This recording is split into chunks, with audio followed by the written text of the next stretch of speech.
और किसानों वालों कई तरह के इल्जाम केंद्र सरकार के खिलाफ लाए जा रहे हैं। केंद्र सरकार दोहरा रवैया अपना रही है। एक पासे सानू बुलांदी कि साडे नाल मीटिंग करो, दूजे पासे पंजाब दे विच अपने नुमाइंदे भेजदी है ये दस्सण दे लई कि ये कानून ठीक है। यह सब तो वड्डा इतराज जिहड़ा किसान भाईचारे ने जताया। दूजा वड्डा इतराज जताया कि जिस लैवल की मीटिंग होनी चाहिए सी उस लैवल की मीटिंग नहीं हुई। सानू यह कहा गया सीगा कि मंत्री साहबानां नाल मिलावांगे और विचार विमर्श करांगे और किसान भाईचारा लगातार यह कह रहा सीगा कि साडी इक्को एक मंग सी कि असीं बिल समझण लई दिल्ली नहीं आए, सानू बिल ना समझाओ। और उही गल हुई, वार वार सरकार नूं कहण दे बावजूद भी सरकार दा रवैया उही रहा कि तुहानूं बिल समझाउंदे आ की नफे नुकसान ने इस बिल दे तुहानूं समझाउने आ। पर किसानां ने इस गल दा बायकॉट कर दिता और किसान भाईचारे ने उस मीटिंग का भी बायकॉट कर दिता। हुण अगली रणनीति जिहड़ी 15 तरीक नूं बनाई जाएगी, यानी कि कल नूं घड़ी जाएगी। वड्डी गल यह है कि जिहड़े 71 दिन मीटिंग हो रही सी उसे नाल मीटिंग चलती रही। हालांकि किसानों ने यह कहा कि तुहानूं मिलावांगे, मंत्री साहबान नाल मिलावांगे, खेतीबाड़ी मंत्री नाल भी मिलावांगे। पर इस बारे विस्तार दे विच जानकारी लैण लई साडे नाल तरलोचन सिंह जी मौजूद ने, जिहड़े जानकारी दसणगे। तरलोचन जी, कल भी जदों आपां डिबेट कीती उदों असीं पुछिआ सी भी तुसीं करन की जा रहे हो, कि तुसीं अमेंडमेंट लई जा रहे हो या तुसीं बिल कैंसल कराउण लई जा रहे हो। तो किसान इक्को गल कहंदे सी कि असीं किसी तरह की कोई अमेंडमेंट नहीं समझणी, असीं किसी तरह का कोई कानून नहीं समझना, असीं तां कैंसल कराना। पर उही गल हुई जिहदा खदशा सीगा। देखो हरप्रीत, जो सानू अंदरों मीटिंग की खबर मिली है, जांदियां इंट्रोडक्शन हुई और जिहड़ी लीडरशिप है किसानां दी, उन्होंने संजय अग्रवाल जिहड़े खेतीबाड़ी विभाग के सैकटरी ने उन्हां नाल कीती और उन्होंने पहली गल ये कही भी असी जिहड़ी वड्डी गल साडी ये है भी खेती कानून सानू ये प्रवान नहीं कि इन्हां नूं रद्द कराउणा, की तुसीं रद्द करन लई अथॉरिटी रखदे जे, समर्थ जे उहदे। और दूसरी गल उन्होंने ये कही भी इत्थे साडे बराबर दा लीडर लियाओ जिहड़ा साडी गल सुन के जिहदे कोल डिसीजन करन दी पावर होवे, मंत्री होना चाहिए। जदों इहदा कोई जवाब ना दिता तो फिर ये गल कही गई भी तुसीं ये दसो जिहड़े होर राज्यां 'च पहलों ये कानून लागू होए ने, इससे की बणिआ प्रतख है भी वो फेल हो चुके ने। तीसरी गल फिर जदों जिथे अड़ गई गल, ये गल कीती भी मंत्री दा अज सारे पंजाब दियां किसान जथेबंदियां दा वफद आया, जिहड़ा रेलां ते बैठे ने किसान, सारा पंजाब देख रहा इस मीटिंग गल, वो सारे दिल्ली गलबात करन आए ने कि जिहड़े मंत्री ने बीजेपी दे वो खेती मंत्री हो सकदा, उहदे कोल 10 मिनट सानू मिलण दा समा नहीं सी।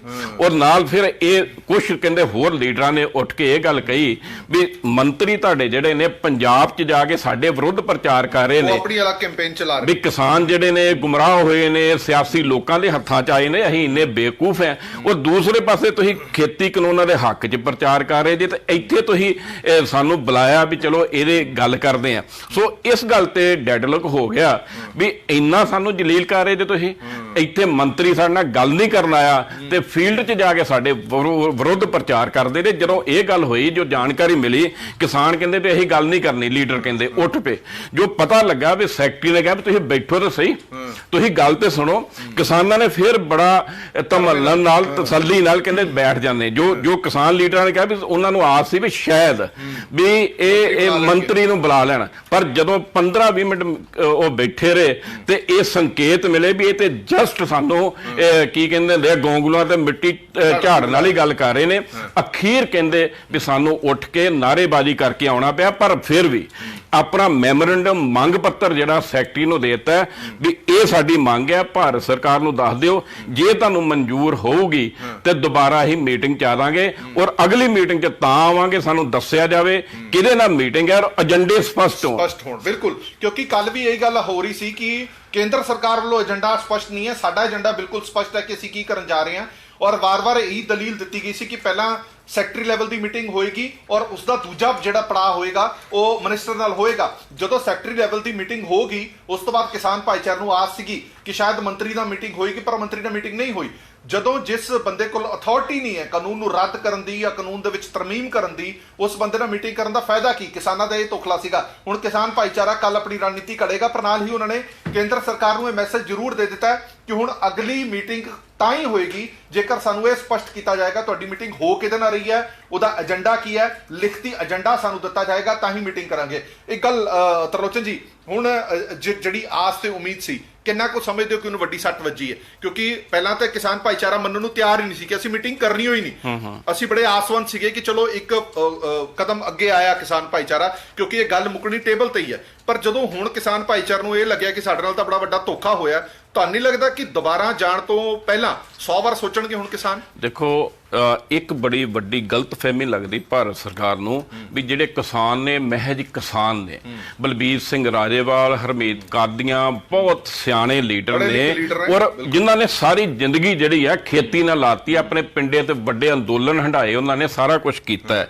ਔਰ ਜਿਹੜੀ ਕੱਲ ਮੀਟਿੰਗ ਸੀ ਹੋਈ ਕਿਸਾਨ ਭਵਨ, ਜੋ ਸਾਨੂੰ ਜਾਣਕਾਰੀ ਮਿਲੀ ਹੈ, ਲੀਡਰਸ਼ਿਪ ਨੇ ਦੱਸਿਆ ਵੀ ਸਾਨੂੰ ਆਫ ਦੀ ਰਿਕਾਰਡ ਵੀ ਦੇਖੋ ਇਹ ਪੱਤਰ ਜਿਹੜਾ ਸਾਨੂੰ ਸੱਦਾ ਆਇਆ, ਅਸੀਂ ਇਹਨੂੰ ਕੋਈ ਬੈਟਰ ਨਹੀਂ ਮੰਨਦੇ ਪਹਿਲੇ ਨਾਲੋਂ, ਉਦਾਂ ਦਾ ਹੀ ਆ। ਇੱਕ ਮਹਿਜ ਅਫਸਰ ਜਿਹੜਾ ਸਾਨੂੰ ਕਾਲ ਕਰ ਰਿਹਾ, ਪਰ ਸਾਡੀ ਮਜਬੂਰੀ ਇਹ ਆ ਵੀ ਸਰਕਾਰ ਕਿਤੇ ਸਾਨੂੰ, ਭਾਰਤ ਸਰਕਾਰ ਬਦਨਾਮ ਨਾ ਕਰੇ ਵੀ ਇਹ ਤਾਂ ਗੱਲਬਾਤ ਕਰਨ ਲਈ ਤਿਆਰ ਹੈ। ਇਹ ਮਹਿਜ ਅੰਦੋਲਨ ਹੀ ਕਰਨਾ ਚਾਹੁੰਦੇ ਨੇ, ਇਹ ਬਹਾਨਾ ਭਾਲਦੇ ਨੇ ਪਟੜੀਆਂ ਦਾ ਬਹਿਣ ਤਾਂ ਸਰਕਾਰ ਨੂੰ ਖਰਾਬ ਕਰਨ ਦਾ। ਇਸ ਲਈ ਉਹ ਗਏ ਅੱਧੇ ਮਨ ਨਾਲ ਸੀ, ਪਰ ਸਿਆਣਪ ਸੀ। ਉਹਨਾਂ ਦਾ ਕਹਿਣਾ ਇਹ ਸੀ ਵੀ ਸਾਡੇ ਤੇ ਦੋਸ਼ ਨਾ ਲੱਗੇ, ਸਾਡੇ ਕੇਡਰ ਨੂੰ ਕਿਤੇ ਇਹ ਗੁੰਮਰਾਹ ਨਾ ਕਰਨ ਵੀ ਇਹ ਲੀਡਰਸ਼ਿਪ ਜਿਹੜੀ ਹੈ ਪੰਜਾਬ ਦਾ ਮਾਹੌਲ ਖਰਾਬ ਕਰਨਾ ਚਾਹੁੰਦੀ ਹੈ, ਇਸ ਲਈ ਉਹ ਗਏ ਸੀ। ਔਰ ਉਹਨਾਂ ਨੇ ਸਿਆਣਪ ਵੀ ਇਹੀ ਕੀਤੀ, ਮੀਟਿੰਗ 'ਚ ਗਏ, ਬੱਸਾਂ ਭਰ ਕੇ ਗਏ, ਪੂਰੀ ਉਮੀਦ ਨਾਲ ਗਏ, 29 ਜਥੇਬੰਦੀਆਂ ਦੇ ਲੀਡਰ ਗਏ, ਉੱਥੇ ਇਹੀ ਗੱਲ ਕੀਤੀ, ਬੜੀ ਜਸਟੀਫਾਈ ਲੱਗਦੀ ਹੈ ਵੀ ਤੁਸੀਂ ਸਾਡੇ ਨਾਲ ਗੱਲ ਕਰ ਰਹੇ ਜੇ ਸੰਜੇ ਅਗਰਵਾਲ ਜੀ, ਤੁਸੀਂ ਸਮਰੱਥ ਜੇ ਕਿ ਨਹੀਂ ਹੈਗੀ ਤੁਹਾਡੇ? ਹਾਂ, ਜੇ ਤੁਸੀਂ ਲੌਜੀਕਲੀ ਮੰਨਦੇ ਜੇ ਵੀ ਇਹ ਕਾਨੂੰਨ ਗਲਤ ਹੈ ਤੇ ਉਹਨੂੰ ਰੱਦ ਕਰਨ ਦੇ ਸਮਰੱਥ ਹੈ।